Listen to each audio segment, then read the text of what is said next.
opioid settlement money that will be coming to both jurisdictions. That process has now reached its conclusion, and the consultant is ready to make its recommendations known. So with that, I'm going to turn over to Dante Martin to do the introduction of the consulting team. Thank you, Manager Layton. Good afternoon, Mayor, members of the City Council. Glad to be here with you today. Dante Martin, Assistant City Dante, Manager. can you speak into the microphone? Okay, thank you. Thank you. Glad to be here with you this afternoon. As the manager said, this has been a long time coming. In the way of background, I just want to take you back to 2021 when the Kansas legislature enacted the Kansas Fights Addiction Act. That provided regulations for the distribution of opioid settlement funds. Subsequent to that, the League of Kansas Municipalities, as well as the Kansas Association of Counties, entered an MOU with the Kansas Attorney General. Basically, the MOU lays out a process to streamline the distribution as well as the utilization of opioid settlement funds. As the manager mentioned, in our communities, City of Wichita, Sedgwick County, recognize that this truly is a community problem. It's a shared problem, and it's going to require community solutions, shared solutions. So in 2023, we issued an RFP, City of Wichita, Sedgwick County, looking for a consultant to help guide us through a strategic planning process. We had 11 proposals in 2023. Ultimately, a group of city and county staff, as well as elected officials from each governing body, selected the Stedman Group to help guide us through this strategic planning process. Stedman Group was selected because of its, not only its knowledge of the opioid settlement, but also its experience working with communities much like ours in addressing these challenges, these issues. So I've had the pleasure of working with Stedman Group over the last 12 months. My pleasure to introduce Burke Fishburne as well as Rhiannon Strait of that group. They're going to walk us through the plan that's been developed over the last 12 months, and then we'll also spend some time talking about next steps. I can't even begin to figure it out.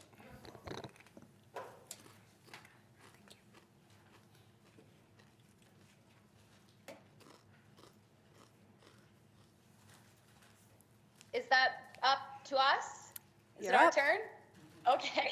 Apologies for the delay there. We can hear y'all, but it's a little bit echoey. So if we are asking folks to repeat questions, I'll let you know if we need a double down. But hello, everyone. Dante, thank you for the warm welcome and the introduction. My name is Rhiannon Strait, and along with my colleague, Burke Fishburne, who you will get to hear from shortly, we had the great pleasure of leading the City of Wichita and Sedgwick County in a really collaborative effort, ultimately to create for you all a strategic plan that is effective and feasible alongside subject matter experts from your community that outlines recommendations for opioid settlement spending in the city and the county. Now, we are going to dig into a pretty robust agenda. And while we're working through this together, we welcome questions throughout the presentation. If you all have them, please come off mute and share. But we will try to save at least 15 minutes at the very end for final discussion and any remaining questions. With that, let's go ahead and dig in. This is the agenda that we've laid out for you all today. We've broken up our work really into 3 different parts. First, we're going to talk about the background and kind of the historical context that you need to be able to understand the strategic plan in its entirety. Then we'll dig into the strategic plan itself. We'll talk about vision, mission, guiding principles, and show you the final strategy and goal recommendations from the consortium. We'll also talk about specific funding allocations for those strategies. And then the third portion of our presentation, we will dig into the other deliverables, what we're calling other strategic plan recommendations, that get a little bit more at the nitty-gritty details about how you all might be able to implement this plan, including governance structures, communications, evaluation, and some community partners that we think will be really helpful for you all. One thing that I really want to hammer home before we get started is that this work and everything that you will see from us today is really the product of the Wichita-Sedgwick Opioid Settlement Consortium. We are very proud of this advisory body that was established, and they've been real involved to stand this up. So while we can make edits and some adjustments as requested by you all today, We're not going to make any substantive changes to the strategy so that this remains a community co-created document. Okay, so what did we actually create? We have provided these 4 deliverables or documents to city, and so you all have access to these to dig in a little bit deeper. But we're calling the strategic plan spreadsheet really kind of the main living body where all of the meat of what we're going to share today is located. We've also created a narrative report, so just a written report that outlines everything in the sheet. Conducted a needs assessment in early 2024, so you'll have access to that full report. And then the presentation that you have in front of you today, you'll get all of the slides following this as well. All right, so let's dig in. First up, we are going to talk a little bit about the opioid settlement context. In Sedgwick County specifically, we wanted to give you a little bit of the lay of the land of the behavioral health situation. So Sedgwick County actually has one of the highest rates of overdose-related emergency department visits in the state, and the majority of those visits occur among uninsured folks.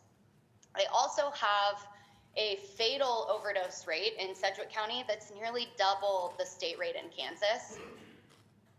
There are also a lot of socioeconomic barriers to care that, when you kind of look at concurrently, really speaks to the need for comprehensive interventions that address the interconnected challenges related to substance use disorder and things like poverty, housing instability, and other social determinants of health.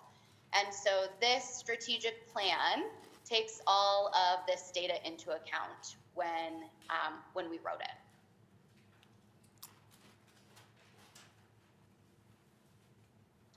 In addition to some behavioral health related data, we wanted to give you the lay of the land when it comes to the opioid settlement itself.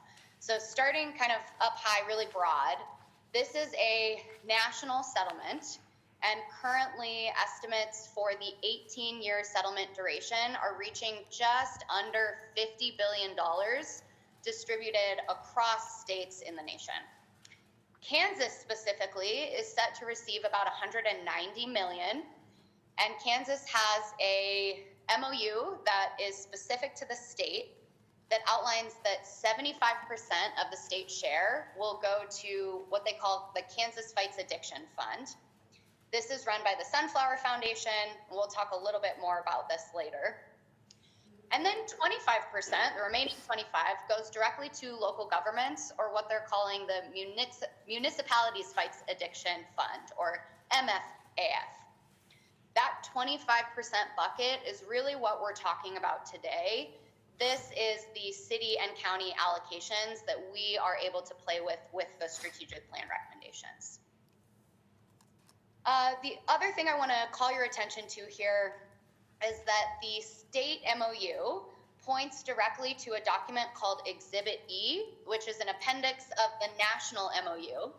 And Exhibit E outlines what you are allowed to spend your dollars on.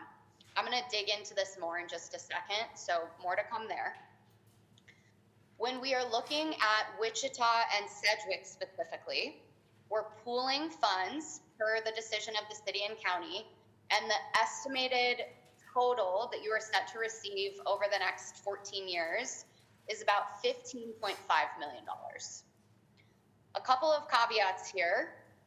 These are estimates, and they are likely to increase slightly over the next few years as a handful of additional settlements or litigation continues to finalize. So not everything is totally finished yet. It's very unlikely that these amounts will decrease, but they potentially could. And then I think the last thing worth knowing is that fund disbursements are front-loaded. So you're going to see bigger installments over the first few years than you will see for the last 5 to 8 years of the settlement.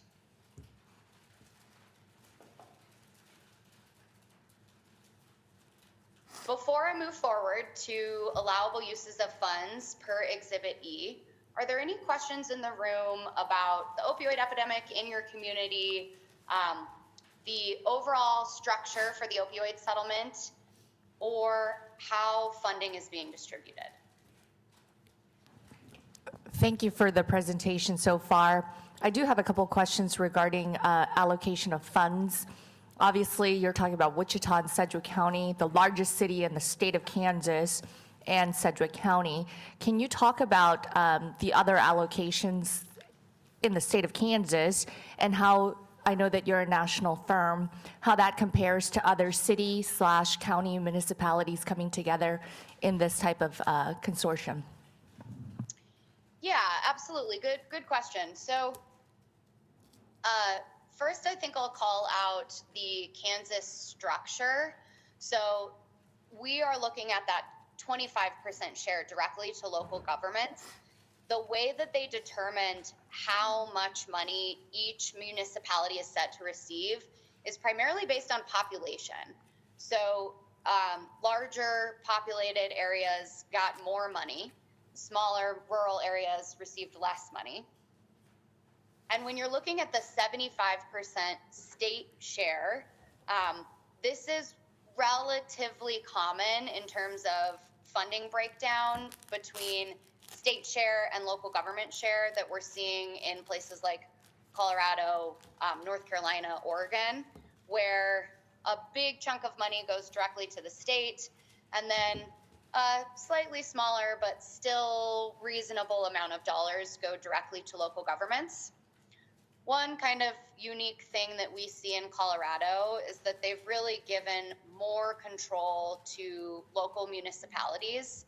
So about 60% of the dollars in Colorado go directly to local governments. And that makes it a little bit easier to collaborate like Wichita and Sedgwick are today. So the point I want to make here is that this city and county partnership was the first of its kind that we saw in the state of Kansas. And by pooling your funds, you are actually going to make a bigger impact, and you're going to be able to do a lot more for the community members in the city and the county than folks who might have withheld their own local government portion and not tried to pool in a more collaborative nature. That was a pretty broad strokes answer. Did I start to get at what you were hoping for? Yes, and then I wanted to know, in terms of other municipalities within the state of Kansas, what were the other allocations? What was this the highest? If I'm understanding your question correctly, the 25%, that was dictated in the state MOU. So all local governments across Kansas get, based on their population, a percentage of that 25% share. I don't have on hand exactly what the other allocations to other local governments look like. I can certainly pull up that information and share it to the body after we are done presenting. I would like to see those exact numbers, please. Yeah, absolutely. Let me take a note of it, and we'll make sure in our follow-up materials you receive that material.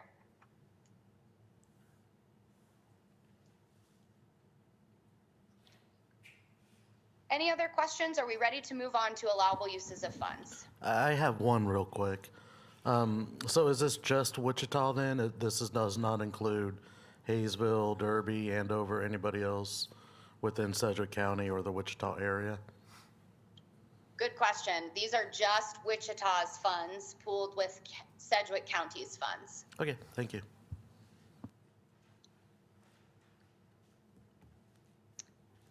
All right, moving us forward. Before we dig into the consortium itself and the strategies that they identified, we wanted to just make sure that folks had a clear understanding of what we could and could not use these opioid settlement dollars for, because there are some specifics here. So I'm going to first start with the unallowable uses. They're a little bit more simple. First and foremost, we are not supposed to be using opioid settlement dollars to supplant existing funds. So this means we can't use dollars to continue a program that already exists in the community at the exact same level. We have to either increase the budget or increase the activities that the program produces. So we cannot just supplant funds with opioid settlement dollars. The other unallowable uses are a little bit more straightforward. They include things like spending dollars on canine units or police vehicles, guns, campaign contributions, drones, or other equipment expenses that are not related to substance use abatement or opioid remediation. Those are our unallawables. Now let's dig in a little bit more to what is allowed. So here you see a kind of high-level overview of the various categories that are present within Exhibit E. Remember, Exhibit E is a part of the national MOU outlining exactly what we can spend on. I'm not going to read all of these examples to you, but I am going to call out a couple things that you will hear later in the strategic plan, just to make sure everybody understands what they are. First up, I want to call your attention to the treatment of opioid use disorder. You will see throughout this presentation references to MAT or MOUD, medications for opioid use disorder. This is a very evidence-based approach to treating opioid use disorder, OUD, as well as things like withdrawal management or detox facilities. Also in Exhibit E, we have support for folks in recovery. So you'll hear us talk a lot about recovery support services, things like recovery community organizations, or perhaps peer recovery specialists. Then we have this concept of connections to care. Connections to care is all about integrating the work that we do across the behavioral health continuum so folks don't get lost in the cracks. So we'll talk about warm handoffs from treatment to recovery. We'll talk about referrals to treatment. And then there are a couple of specific populations that are directly called out in Exhibit E, including criminal justice individuals and pregnant or postpartum populations. Also on Exhibit E, there are prevention-related strategies that we can spend funding on. This is a really shortened version of what you see on Exhibit E, but there are specific call-outs to best practices for prescribing. There are a lot of school-based prevention programs, anti-stigma campaigns, things like drug takebacks. Then there are allowable uses related to harm reduction, also known as overdose prevention. Overdose prevention can include a lot of things, including naloxone, HIV or Hep C testing and treatment, or things like mobile units to take opioid-related treatment and supplies that are needed directly into the community. And then lastly, I want to call your attention to these other strategies that you see on the bottom of the slide, specifically leadership planning and coordination. There's a very specific place in Exhibit E that outlines allowable uses of funds that are related to actually implementing the work. So embedded in leadership planning and coordination are the costs related to staff time to actually stand up the programs, the costs related to maybe hiring a contractor to develop a strategic plan. So within Exhibit E, you can use opioid settlement dollars to actually plan for and implement the work that we are talking about today. And then lastly, final bullet, research and evaluation. It is an allowable use of funds to spend settlement dollars on evaluating the work that you are doing with your opioid settlement dollars. And this is particularly important when you think about the historical context related to the tobacco settlement. We really want to ensure that these opioid settlement dollars are used on strategies that are steeped in evidence and on programs that are doing what they said they would do. So evaluation is a big part of this overall presentation, and you'll hear us kind of hammer this home. This is really to ensure funds are doing what they're supposed to do, and you all can feel proud of the work that you've decided to direct your dollars towards.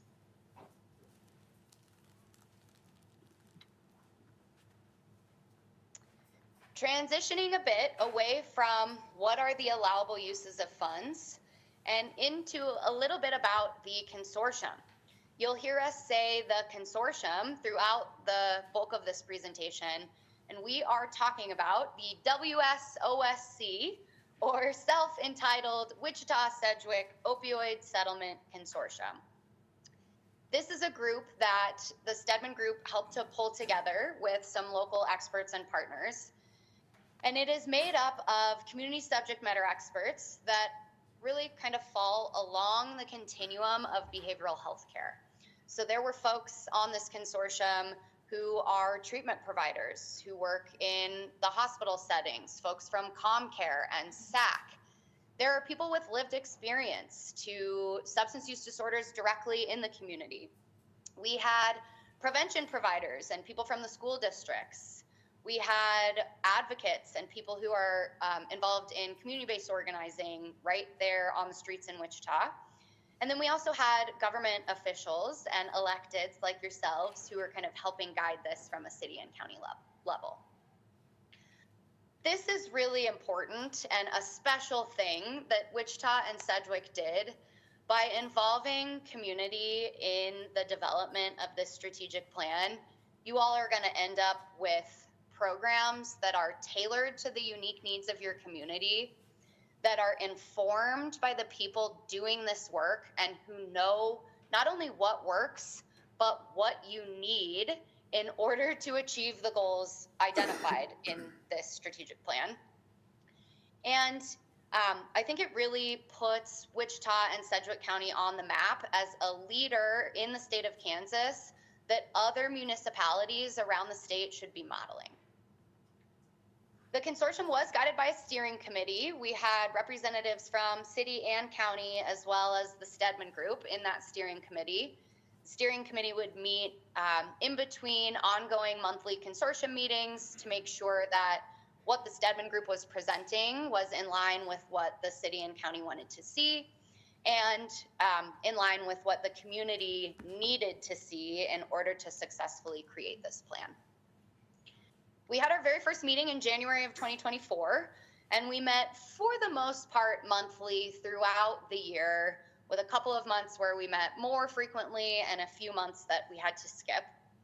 And we conducted our final meeting in the middle of December, where we presented a final draft of all of the strategic plan and this presentation that you all are seeing today.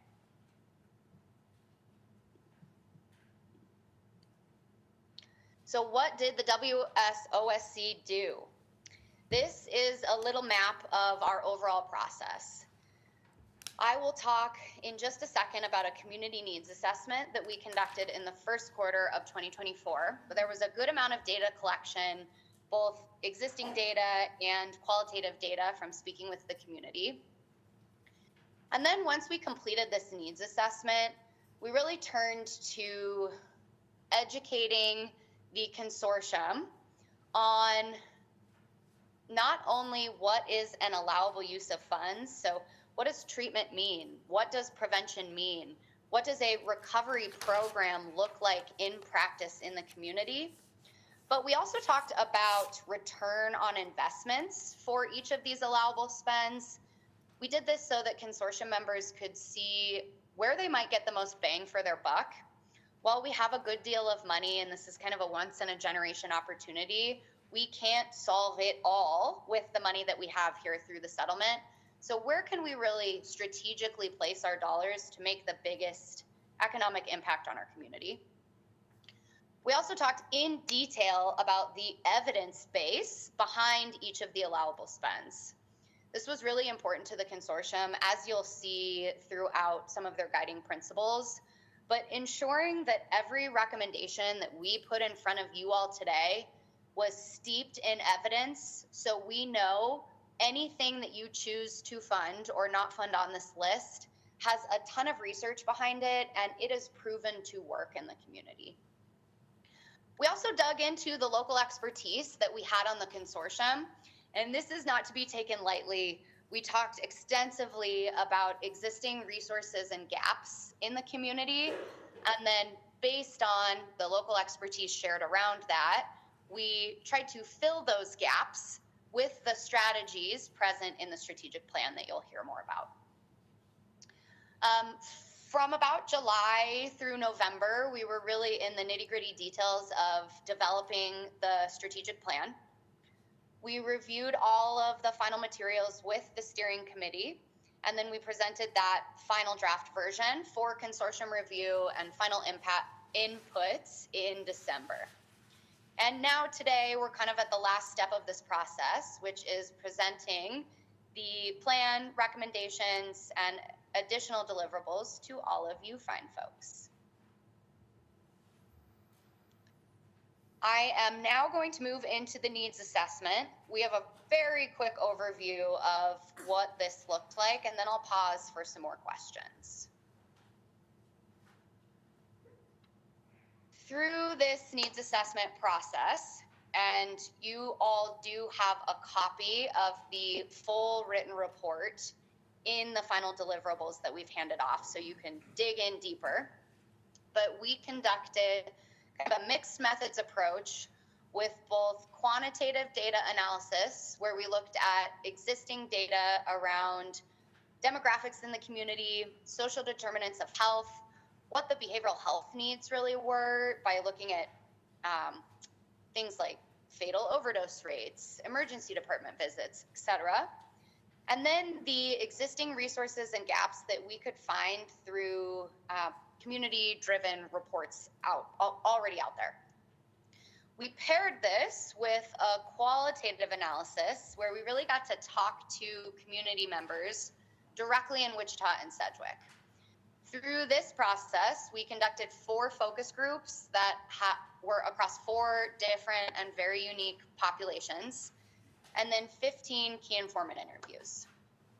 In the focus groups and interviews, we really tried to drill down to identify the most immediate needs and priorities that this consortium should focus on with their strategic planning process. We also asked folks to help us identify any anticipated challenges that we might encounter, both in developing the strategic plan, but also in successful implementation of the plan. And these findings were used as a baseline for building the report moving forward. So the needs assessment was really kind of the first foundational process that the rest of the strategic planning work was built on top of.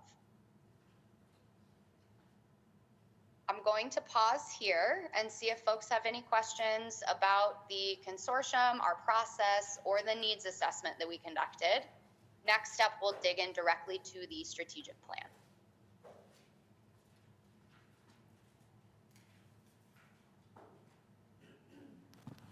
Are If there I any may, specific Mayor, highlights? Councilmember Hoheisel pointed out there's some slight differences in the slides that you have in the presentation that's being made. Content is largely the same. Some slight differences or changes that have been made. Shanna's printing the current slides and bringing them down to you. Thank you, Dante. Could you highlight some of the, I guess, things that really rose to the top regarding the needs assessment? Yeah, absolutely. Great question. Let's see. First, I'll unpack a couple of the key findings. I'm going to do this pretty quickly to make sure we have time to get through the rest of the presentation today. But there are quite a few community challenges that Sedgwick County experiences that are higher than average compared to the rest of the state, including opioid-related overdoses. These are compounded by disparities in access to healthcare and behavioral health services. There are some vulnerable populations that were highlighted, including uninsured folks, Hispanic and Latino populations, and youth. And then social determinants like transportation, housing, and poverty really made this messier for those populations. In terms of resource gaps, the assessment reveals a limited availability of treatment beds, a big gap around medical detox or withdrawal management, as well as harm reduction or overdose prevention services in the county. There were also a lot of discussions around workforce shortages and stigma related to behavioral health and substance use disorder in the community. We did identify some system strengths. Recovery groups are thriving here, and providers are extremely collaborative and willing to dig in and find unique solutions. And then you have a couple of really good programs like the Oxford House and your integrated care teams, which is a relationship between law enforcement and behavioral health that are really effectively supporting the community.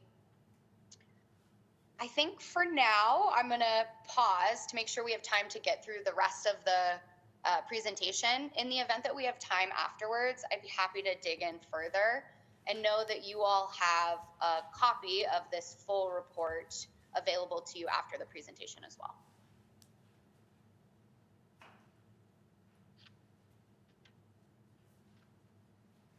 Are we ready to move forward?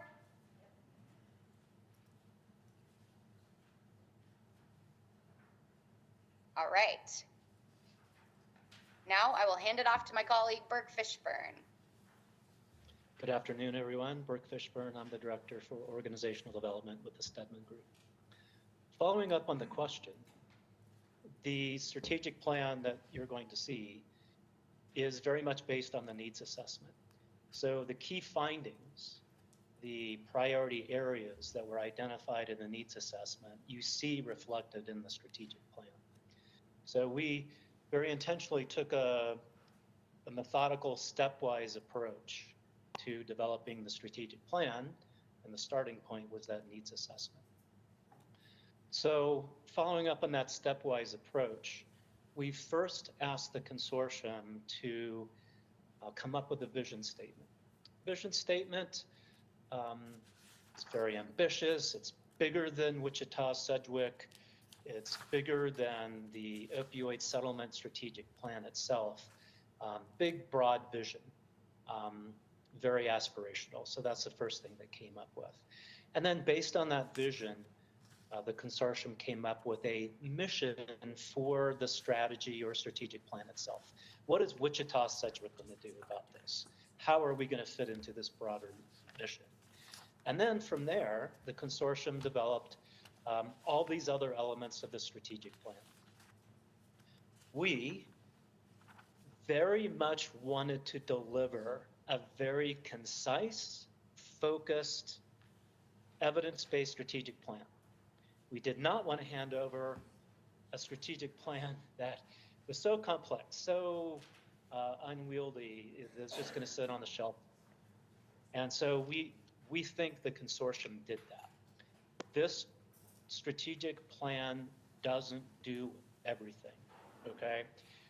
This focuses on the top priorities in the county and the city, and acknowledges there's a lot of work to do, but these are the things that we can do with this money, with the time that we have, with the capacity that we have. So just keep that in mind. It's very focused. There's probably a number of things that got left out that people are going to say, well, why aren't you doing that? And the reason is we decided to focus on priorities. As we go through this, you will also see that the consortium identified goals under each of the strategies. And for each of the goals, we identified measures. Coming back to this whole idea of evaluating what we do, the consortium identified specific things that you're going to go out, you're going to track, you're going to monitor, and you're going to report out on, because we want to know where we're having success and where we might have failure. So we want to build on success, we want to learn from failure. And so the way that you do that is evaluating the work that you do. Right? So the consortium identified or suggested some metrics around the goal statements. What I'm not going to brief on today in terms of what you're going to see on the slides, but what's included in the strategic plan are also potential activities. The consortium did some brainstorming about potential activities under these goals. These are things that the implementers can look at in terms of, okay, well, we're going to put out an RFP. We're going to put out an RFP for this particular goal and maybe these kind of suggested activities. And we want to see what the community proposes for these activities. So there's some suggestions around that.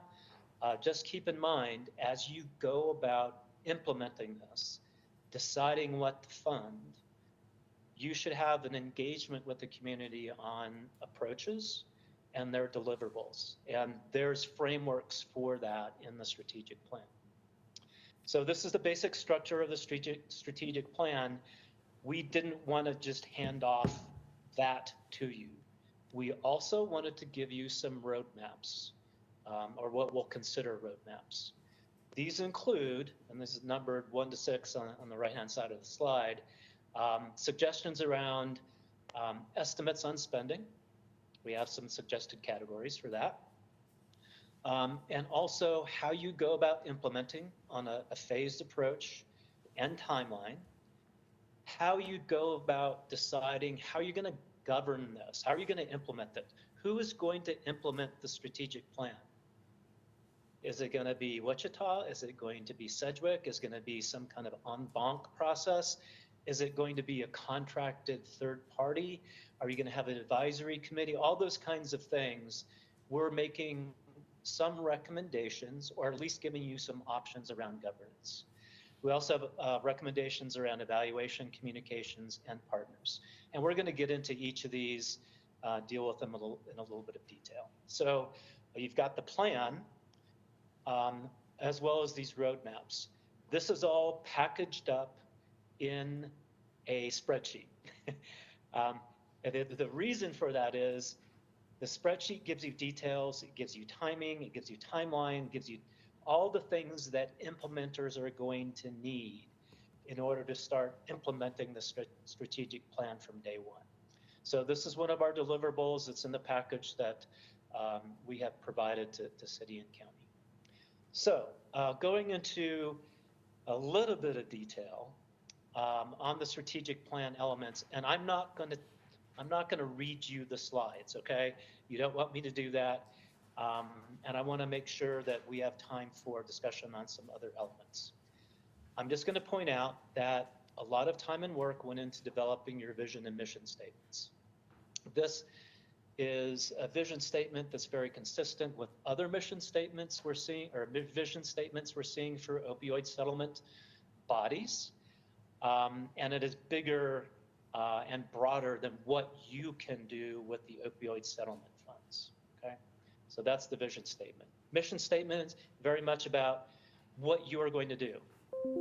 Wichita, City of Wichita, County of Sedgwick, how are you going to come together, and what are you going to do with this money, and what's the mission of this collaborative body?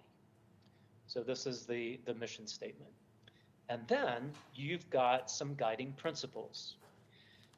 The way to think about the guiding principles are suggestions from the consortium to you, city and county officials, on how you go about making decisions on what's going to get funded, what's going to get evaluated, and how you want to think about changes to the strategic plan in the future.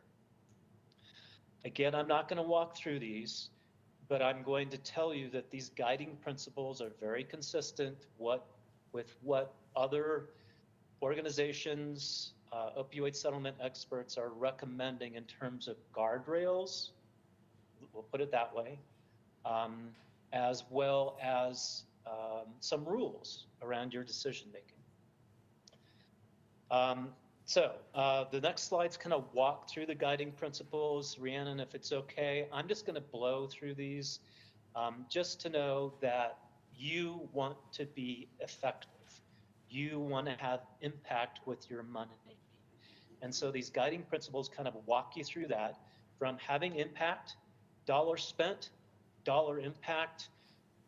You want to be evidence-based. You want to focus on equity consistent with what the opioid settlement allowable spends are telling you. You want to invest in services, programs across the spectrum, from prevention to recovery and everything in between. And also think about kind of more holistic approaches to how you're doing your spending. And you're going to see this captured in one of the strategies called integrated care. I'm probably not gonna, I'm gonna say this many, many times, and maybe Rhiannon will as well. We have found in our work, not only in Colorado, but with many other entities, and certainly with Wichita Sedgwick, that we should pursue the highest level of transparency and accountability around your decision making. And this requires keeping to certain processes, and it also requires a high degree of communication with your community and collaboration with your community. In addition, we think that your decision to collaborate with the county is really, really important to this. And we strongly suggest, the consortium strongly suggests that this collaboration continue between city and county. There is power in this collaboration. I know it's difficult. Partnerships are difficult, right? But this is really important work, and the collaboration we think is key. Finally, you saw that 75%, 25% split in the opioid settlement funds between state and municipalities. There will be opportunities to rate funding, as we call it, to capitalize on what the state is funding, and also other funding that's available outside of opioid settlement. And then into the future, 17 years is around the corner. And 15 million is a substantial amount of money, but it's going to go very quickly. And so we need to be thinking about long-term sustainability of effective projects, programs, interventions. So you can see this captured in this last guiding principle. Okay, strategies. There are 4 strategies. Remember, consortium is recommending a lot of focus, a lot of prioritizing. So I think we started at maybe close to 9 strategies, and the consortium smartly kind of boiled this down to 4 essential strategies.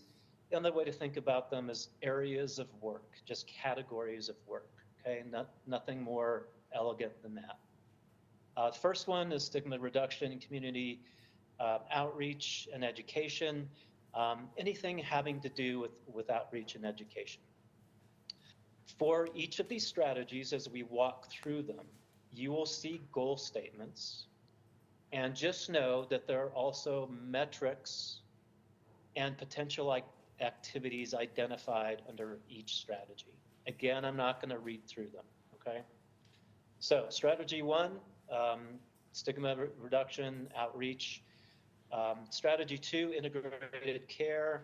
This, coming back to Rhiannon's point about the interconnectedness of the issues, mental health, substance use, recovery and treatment.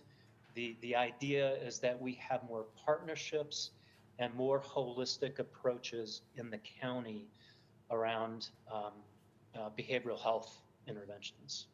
Okay, strategy 3, excuse me,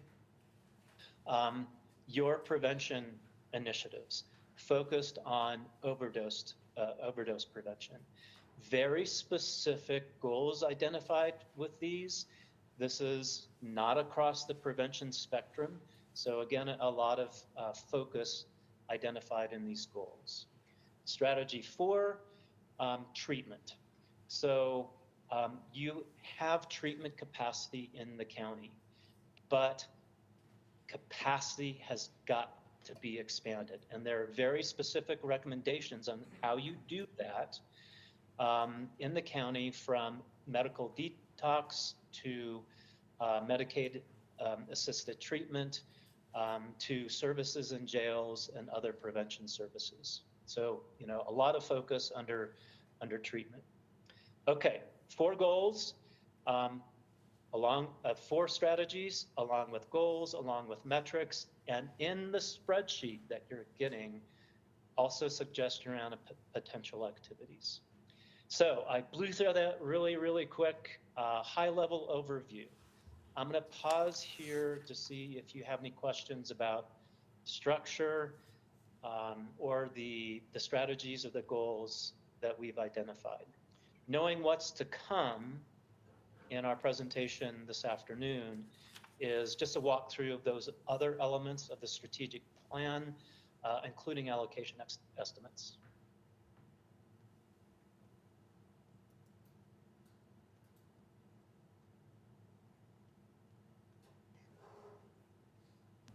You can continue. Seeing no questions in the room, let's go.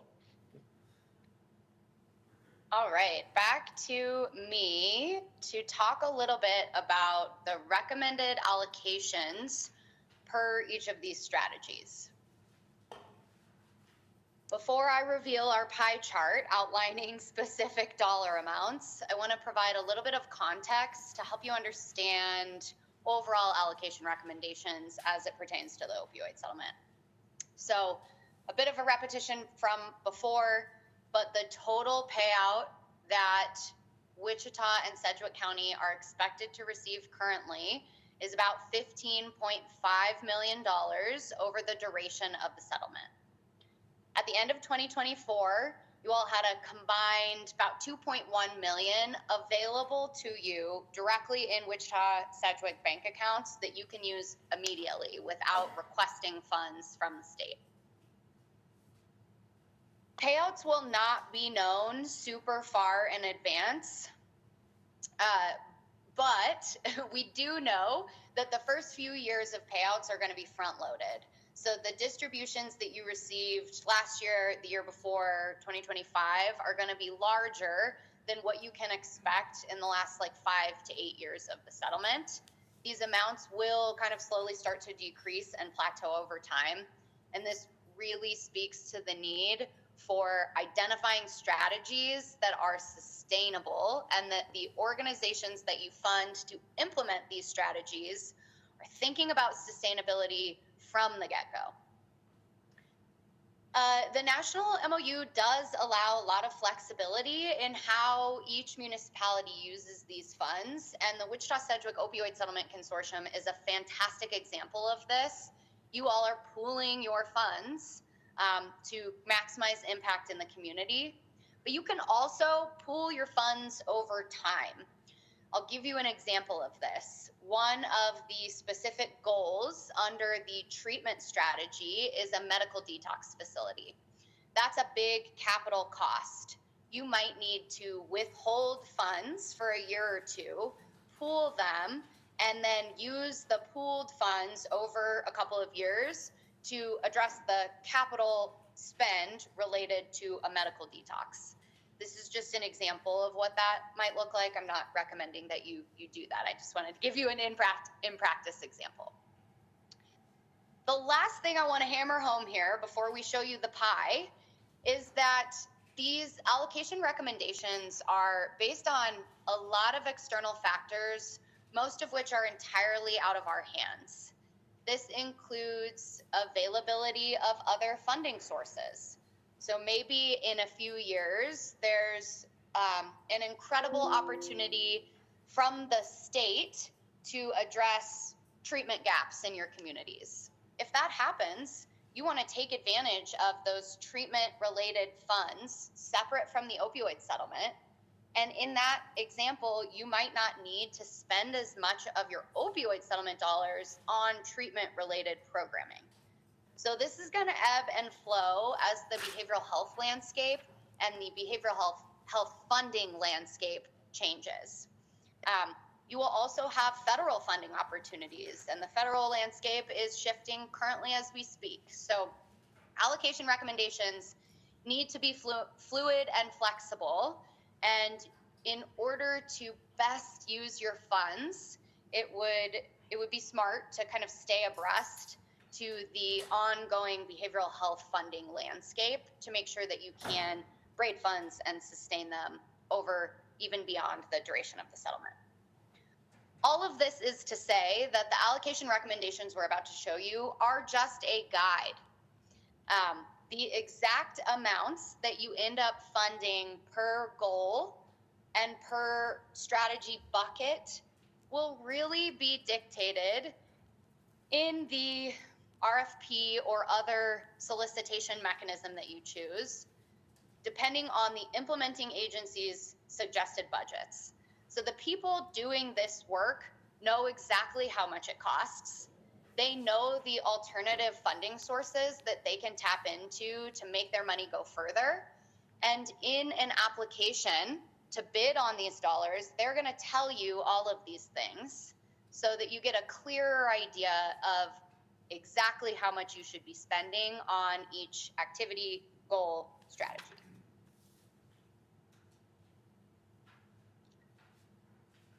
Okay, so what are we looking at? We have broken down the overall 15.5 million estimated collaborative total across these 5 buckets. 4 of the buckets are directly related to the 4 strategies that Bert just talked to you about. The 5th bucket we have not discussed yet, but it's an important one. We have estimated about 15%, which I will immediately call out is a very high estimation. We wanted to kind of overestimate rather than underestimate here. The amount of dollars that will be needed to administer these funds. So this would include maybe the staff time necessary, depending on the governance structure you choose, to schedule these meetings and review RFPs and actually award winners. This might be money that you give to a third-party entity to manage the funds for you, or to contract with an entity like the Stedman Group to continue to do this work. So planning and coordination of the plan is the money that you need to be able to actually successfully implement the plan and evaluate that plan so that you all don't get in trouble for unallowable uses or continuing to fund programs that might not be doing what you set out to have them do. Couple of other things to note here. We worked really closely with the consortium to figure out what percentages we wanted behind each of the other 4 strategies. In order to do this, we looked at cost estimates per different strategy and activity. That is a really difficult thing to do. As I said on the previous slide, cost estimates are extremely dependent on the current landscape. Maybe in my medical detox example, there's a provider in the community who already has a building and all you need to do is staff the building. That really changes what the cost estimate would look like for that goal. However, because we had such a well-rounded community consortium, we got to ask the consortium members what they think they will need to be able to do the goals within each strategy. And so some of the nuances of the behavioral health landscape have been taken into account in this pie chart already. We also identified some more costly and less costly initiatives and made sure those were kind of lumped in our overall estimates. And I think the last thing I'll say here is that this was discussed in detail with the consortium, really leveraging what they know about budgeting, what they know about alternative funding sources, and ultimately this pie chart and the cost breakdowns was endorsed by our WSOSC subject matter experts. I'm guessing there might be some questions or comments here. So I will pause before we move on to the final elements of the strategic plan, which include governance options, as well as an implementation work plan. If there are questions around there, more to come. I just have 2 or 3 quick questions. I actually have to step out here in a minute for another meeting, and I hate to miss it. I'm really invested in what we're doing here. So 2 questions. One pertaining to this, you said that 15% is a little high for the planning and coordination of strategic plan. What do other plans allot for that particular goal, I guess? Yeah, great question. I'll give you an example from our work here in Colorado. The way that our state has structured this, as I stated earlier, gives a little bit more control immediately and more dollars to local municipalities. So they've got a couple of years ahead of you all, but they are doing the same work. And the first year or two of identifying strategies and then trying to implement those strategies, the administrative estimate was significantly lower. I would say maybe 5%. We found in actually trying to implement the strategies that each consortium, similar to this one, identified, really fell flat. We did not have the staff needed to adequately advertise proposals, to effectively evaluate proposals, and then to kind of communicate the plan out into the community so resources were even utilized. So over the next 2 years, we're kind of in our third iteration of this, the administrative percent allocated has increased significantly. I would say we're seeing right now anywhere between maybe 10 or 12%. So 15 is still kind of on the high end. It's commonly what you will set aside in public health planning for admin costs. But in Colorado specifically, I think we're probably sitting around the 10 to 12% related to administrative costs. And that is an estimate, very, very much an estimate. Okay, thank you. I appreciate that. The second question, I don't know it pertains to this in particular, but again, I'm about to leave, so might as well ask.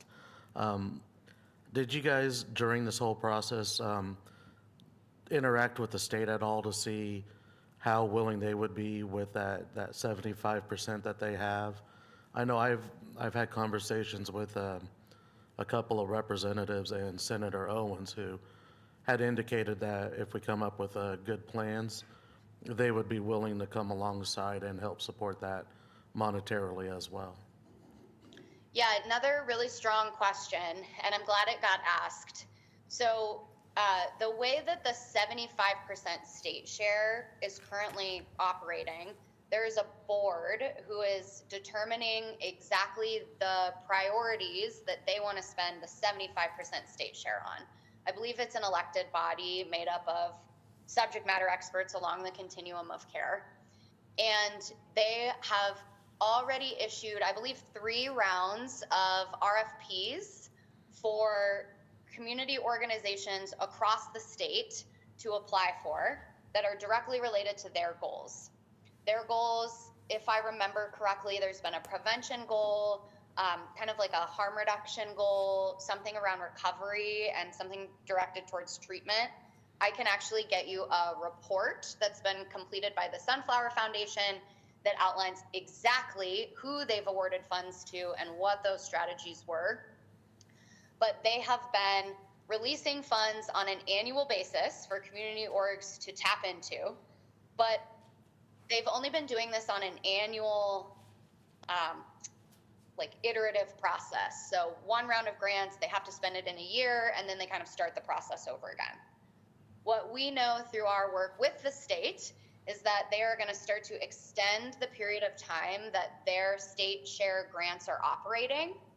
And so future RFPs, probably related to similar strategies that you see here in front of you, will be coming out. And the community organizations in your communities will be able to apply and tap into the state share in that way. So through this kind of process, state dollars ultimately trickle directly into local communities because state dollars are funding local communities in Wichita and Sedgwick.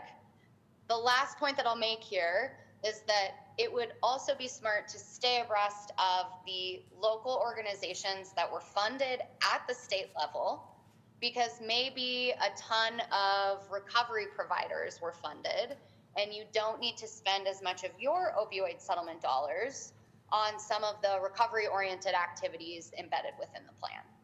So following this meeting, in addition to the requested list of municipality breakdowns, we can share with you the report from the Sunflower Foundation and direct you to the organization who's kind of controlling this at the state level so that you all can stay aware of what's happening up there and how it relates to what's happening at your local level. Thank you. I appreciate that. Absolutely.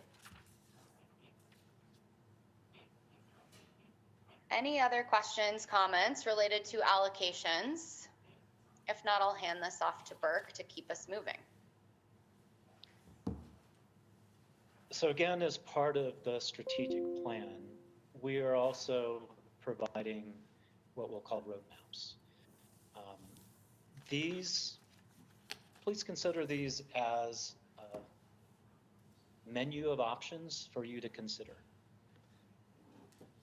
Under that planning and coordination allocation estimate, these are the things that planning and coordination would fund. These are all the things that you're going to need to do, and whoever it is, in terms of implementing the strategic plan. So first thing I'd like to present to you are very limited range of governance options. So who is going to implement the strategic plan? Who is going to make decisions? Who's going to evaluate and report out on strategic plan outcomes? What we did is we kind of took a look at what we know about city and county. What are some particular models that we've seen, not only in the city and county, but out, maybe in the state, Colorado, and other entities that are implementing opioid settlement strategic plans. And what is effective, what's feasible for us, for the city and county, in terms of implementation models. So we emphasized both efficiency. We need to squeeze every dollar for implementation that we can get. We need a high level of transparency and accountability. And we also very much wanted to have a high level of community engagement in this process, as demonstrated through the consortium, and also a high level of collaboration between city and county continuing. So we kind of looked at all these guiding principles, and we scoped out 4 basic options for you. These are detailed in the other documents that we're providing you. So these are both in the narrative report, and I think most of the detail is also in that spreadsheet. So these range from the first one being very tightly controlled government process, basically relying on what you've got already and potentially your en banc process. To make decisions about funding, to go through procurement, to evaluate, communicate, basically do everything. So just relying on current government functions. We would suspect that you need some financial support from that, but you may decide you don't, you've got enough capacity, you can implement this yourself. So that's on one end of the spectrum, very tightly controlled, not a lot of community engagement except for maybe some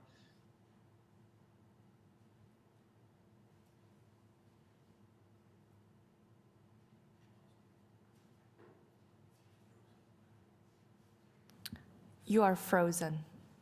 If he catches up, and if not, I'll jump in. oops. Looks like you're back with us, Burke. Oh, sorry, did I lose you? I'm so sorry. Just a brief freeze right before you started talking about option 2. Okay, oh good, so you didn't miss much. Not really, we're good. Okay, then building on that, some type of advisory committee, a work group, a council, whatever you want to call it, but some group of experts, advocates, community organizations, private citizens, to advise city and county officials on this kind of decision making. And the level of involvement, you've got models, you know what works for you, but the idea is you build in more community engagement. Then, kind of stepping a little bit further away from that, funding potentially a third party, a university, a community organization like United Way or maybe some other, or a third-party consulting firm to basically run this whole process still with government oversight, okay? And you could do that through designation of voting members, or you're just controlling all of the financial decision-making, but you're basically outsourcing running the process to a third party. So this public-private partnership model. Maybe not the right phrasing for that, but you get the idea. And one thing that we've outlined here is the community action partnership as a potential model. And then stepping even further away from that would be some kind of independent council, where maybe you even step away from having city and county making decisions about what's going to get funded. You still likely will have to have city or county acting as fiscal agent for the money, doing all the financial management. But there's a little bit more independence. So we don't pretend that this captures all the options. There's probably lots of permutations in between. But we try to just outline as succinctly as possible some governance options for you to consider. I'll pause here. I'm going to assume there might be some questions around this.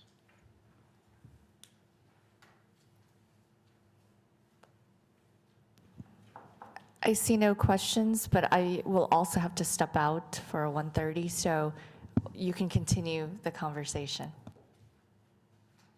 Great. Thank you very much. Moving on. Dr. Rhiannon. All right, we're nearing the end here. In addition to what we have provided to you thus far, we wanted to give you some type of work plan that actually starts to break this sort of daunting big process into digestible phases and gives you some direction for kind of where you should start and what the main activities that you need to be thinking about including should look like.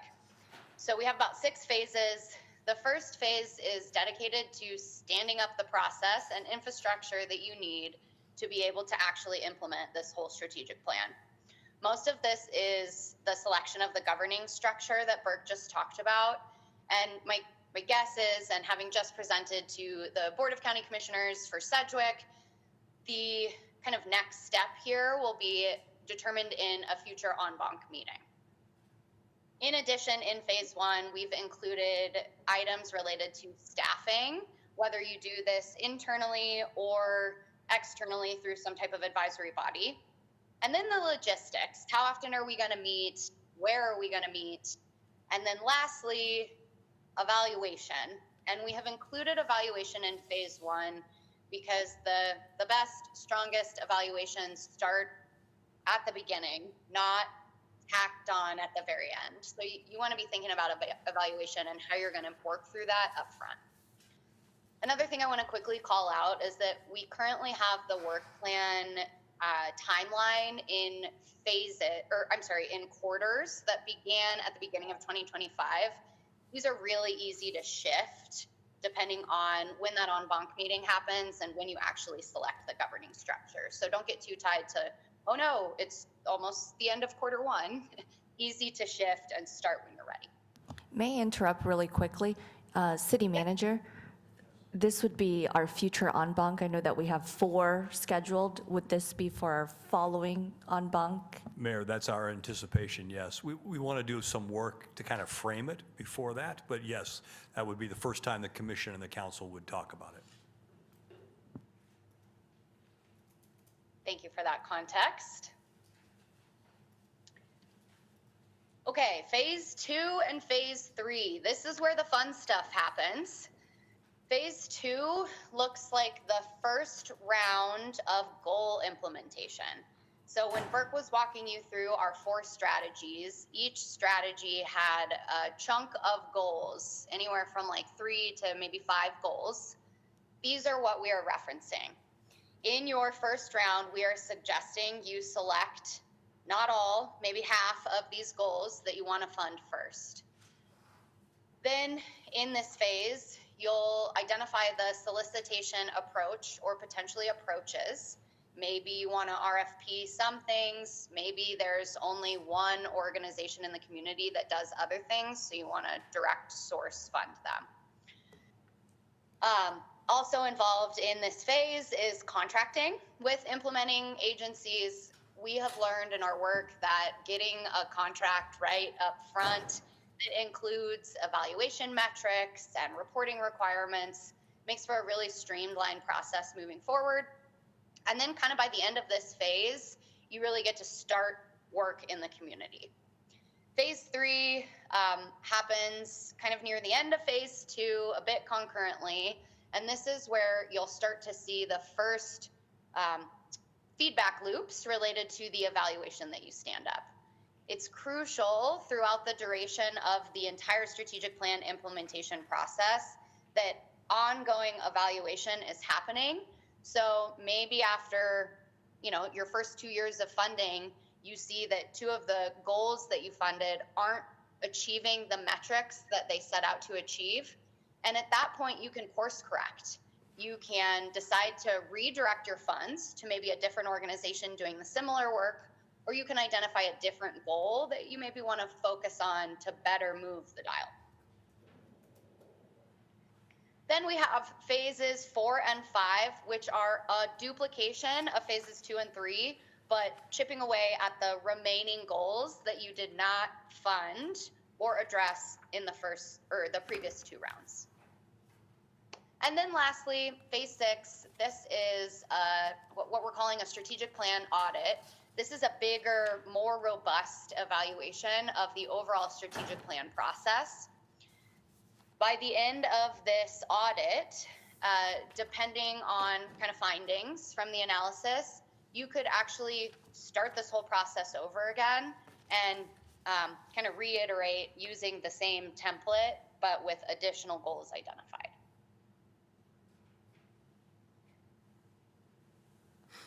I'm going to go ahead and move us forward to our final few slides, and then we should have some time at the end for questions related to implementation, evaluation, or communications.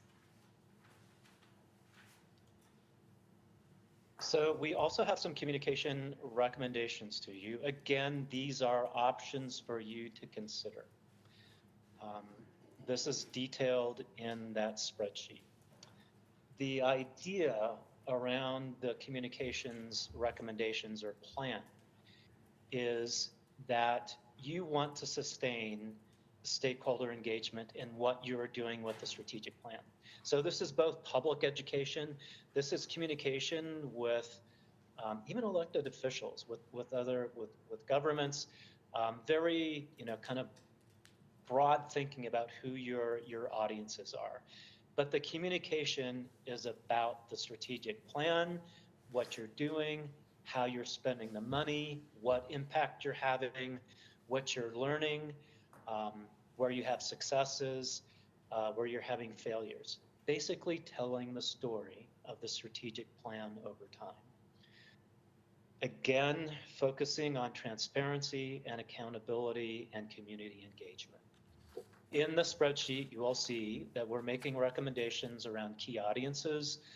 We got some outcomes identified for you, some potential outputs, communication channels like websites, social media, as well as some key messaging. So for your communication experts, basically a blueprint or a roadmap around communications. We also are making recommendations around evaluation. As Rhiannon was stating, we think and recommend, and the we meaning the consortium, is recommending that you do a lot of upfront investment in thinking through evaluation of the strategic plan.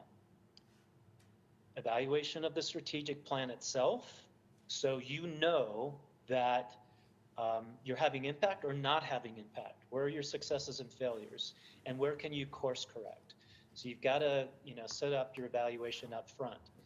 And in addition to that, how do you go about evaluating the funded projects and programs? So again, a bit of a roadmap for that, that we include in that spreadsheet.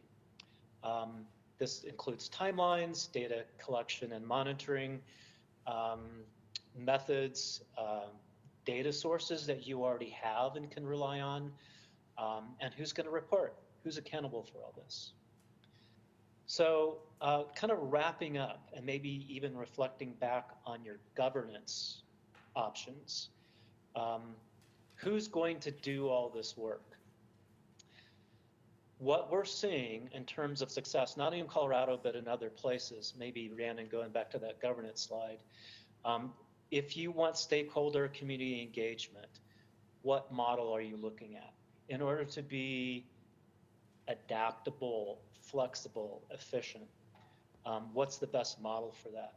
And I will tell you, based on what we know in collaborations like yours, city and county, or groups of counties, like in Colorado, groups of municipalities and counties, we're seeing that the middle two options are probably the consortium's recommendations on best way forward. Whether it's having a very engaged advisory council to city and county government, or even this public-private partnership model, that's where the consortium landed in kind of broad recommendations around governance. So these elements from implementation, communication, evaluation, implementation, these are all things that you're going to have to think about to actually implement the strategic plan. Last thing that we've included in the plan is a list of partners. So these are partners that are both organizations, people that participated in the consortium, people that you can rely on, you know they're dedicated, they've been involved up to this point. There's also thinking around additional people, additional organizations that probably should be at the table. There are also organizations that have capacity to help you not only implement, but get the strategic plan done. And then this list of partners also includes those that you might want to fund, potential vendors, people who can help you implement this, stand-up projects, services, programs. So this list of partners is in the spreadsheet. There's some detail. It's not just a list of people. We have points of contact. We have websites. We have some information on what their capacity is related to opioid response. So we consider this kind of an ongoing dynamic list that's going to be updated over time. So that's part of the package that we're delivering to you. I'll end there and hand it back to Rhiannon.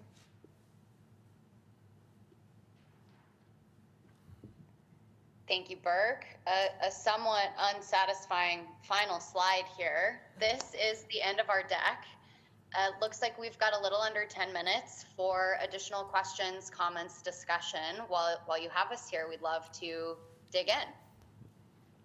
Do you have a list of those partners and their capacity? Can we have that list? Yeah. We do. We do? Yeah, is it in the documents that you sent out? Yes. Yes, Dante, it during is. your presentation, Dante sent you documents in your emails, and you email, should have okay. that list of partners in that. Okay. I was just focused so hard on this, I didn't look. It's good to hear. Two quick questions. Burke, you kind of answered the one I was going to ask you directly, but I'll see if you get more specific. So you, on the governance models, you said the consortium kind of recommended the two middle ones. Which one have you seen in your experience have the most success? Because one has some accountability with electeds and the other kind of does but doesn't. Yeah. So in terms of transparency, accountability around spending of opioid settlement funds, you've got to have fiscal agents that are responsible for that money, whether through a procurement process and certainly reporting to the state and reporting to the national opioid settlement. So there's got to be some level of government accountability there. But then what we're seeing is where you get community engagement, where you have some maybe consensus decision-making. We're seeing a lot of success in that particular model. So for example, in Colorado, we have some regions that are single counties. And even when there's a single county as the opioid settlement entity, they are still involving the community on a monthly basis in discussions about what's working, what are we going to fund, what are our priorities, what is our strategic plan going forward. And in some instances, we even see through voting, there's kind of consensus voting among all the council participants, not just county or city officials. So we're seeing a lot of success with that model. So certainly some level of accountability for government, but also community engagement. And I'm sure Rhiannon has a lot more experience and more years in this than I do. I invite her to comment as well. Burke, I think you did a great job. The only thing that I would potentially add is that this is a balancing act, and we're trying to identify an approach that reduces the burden on city and county staff and electeds, but still provides some level of control and say, because at the end of the day, this is local government money. You all are on the hook for how the funds were spent, but you guys don't know the best use of funds. You're not behavioral health experts. And so combining your power with the subject matter expertise of the community has created some kind of magic in Colorado. I've also seen this play out in North Carolina that keeps electeds accountable, involved, engaged, informed, but does not put the pressure of making the best decision and like figuring out how to make that decision on you all. The last part of the balancing act is how much money all of these things cost. And we didn't do this intentionally, but the top option is probably the most affordable. Bottom option is probably the most expensive. And so that sweet spot of maybe option number 2, where you're kind of spending less opioid settlement funds on just having a partnership with an advisory body, but not dedicating all of your administrative dollars to some third-party entity, could really be like the balancing act that you need to be able to check all of your boxes. Awesome. That kind of answered what I was looking at. My other question is, I know that there were 6 phases, but how often would you suggest the audit that was mentioned in phase 6? Over a 15-year period, would that be something you would suggest is annual, every 3 years, every 5 years? Yeah, another solid question. So remember, in this phased structure, we have ongoing evaluation of goals or the funded programs happening throughout the whole process. So you're going to get some data on what's working and what's not working from as soon as programs are have started to this final 6th phase. This strategic plan audit is a bigger, longer process that actually looks at the overall strategic plan. And so we are not recommending this happen on an annual basis. You'd be wasting way too much time on audits, essentially. We don't want that. We want to get money into the community quickly. We have broken this up into a 5-year plan. So that's why you see the timeline here ending in Q4 of 2030. We were probably shifting to maybe Q1 or 2 of 2031 by the time you all stand this up. But at that point, you would start this all over again and create a new strategic plan to get you through the next maybe 5 years. Typically in public health planning, any longer than 5 years and your plan is mute, and any shorter and you're just duplicating work and getting stuck in the process over actually getting work done. Awesome. Thank you. You bet.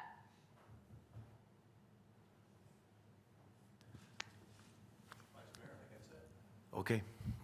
Thank you. Thank you for your presentation. Appreciate it very much. Appreciate the work you've done, and talk to you soon. Bye-bye.